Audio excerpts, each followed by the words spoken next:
Hey, hola, ¿qué tal?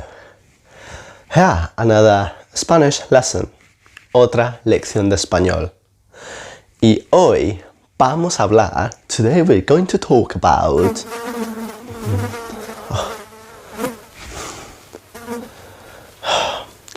expressions with the word MOSCA. Bienvenidos, Spanish.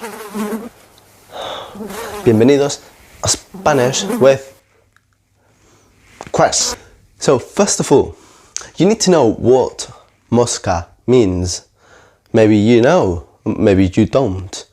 MOSCA is this, that annoying insect that I think everybody hates. We can use the name of this insect to say really cool expressions. So, for example, we're gonna start with the first one, la primera, por si las moscas. Por si las moscas.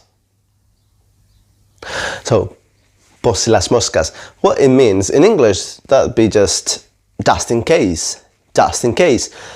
But in Spanish, yes, we have the basic normal version, which is por si acaso. Por si acaso.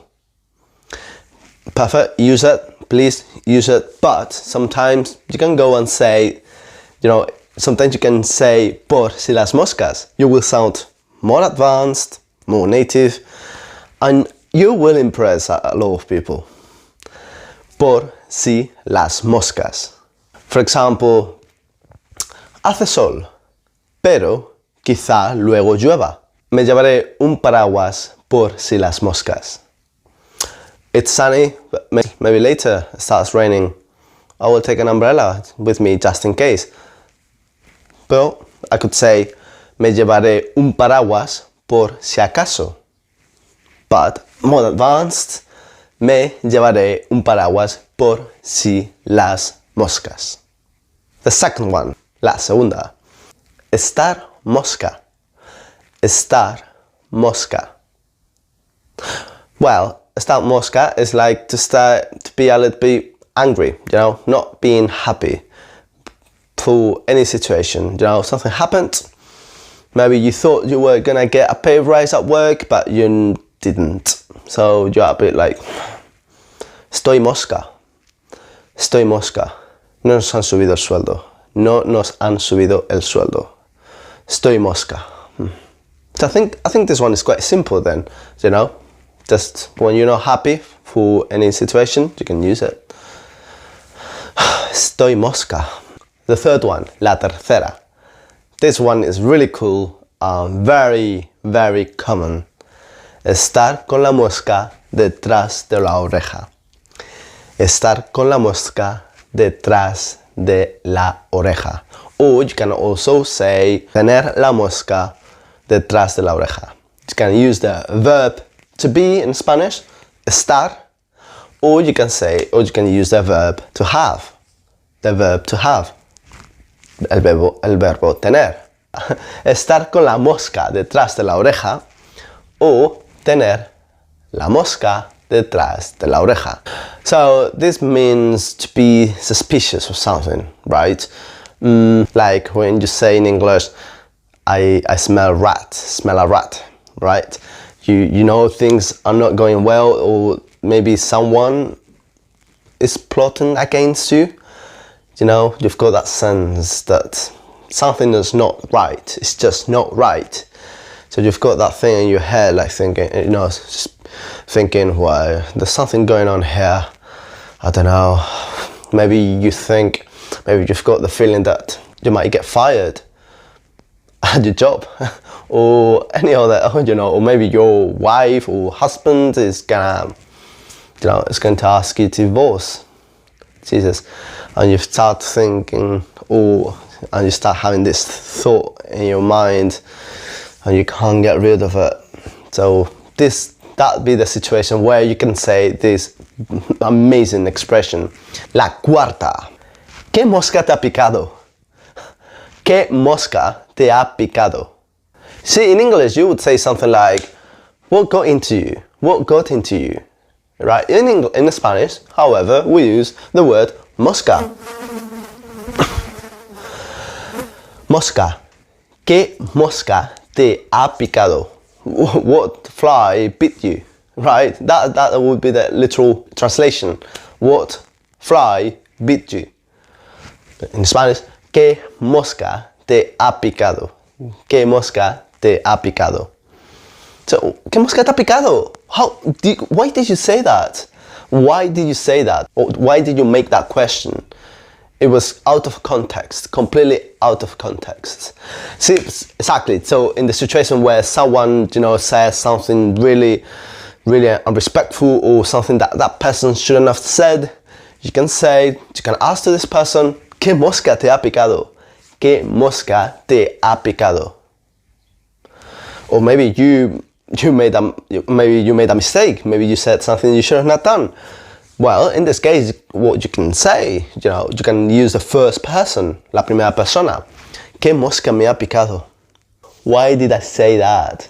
¿Por qué lo dije? Right? So you've got a good expression there. La quinta. No ser capaz de matar una mosca. Yes, it's a pretty long one, isn't it?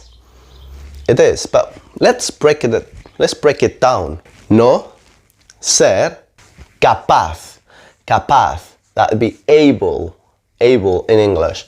I'm not very keen on translating things into English a lot because I don't want you to become translators. I want you to, speak Spanish, without needing to translate. But I know sometimes it can be really helpful for you. Your first language is English, or if you can speak English.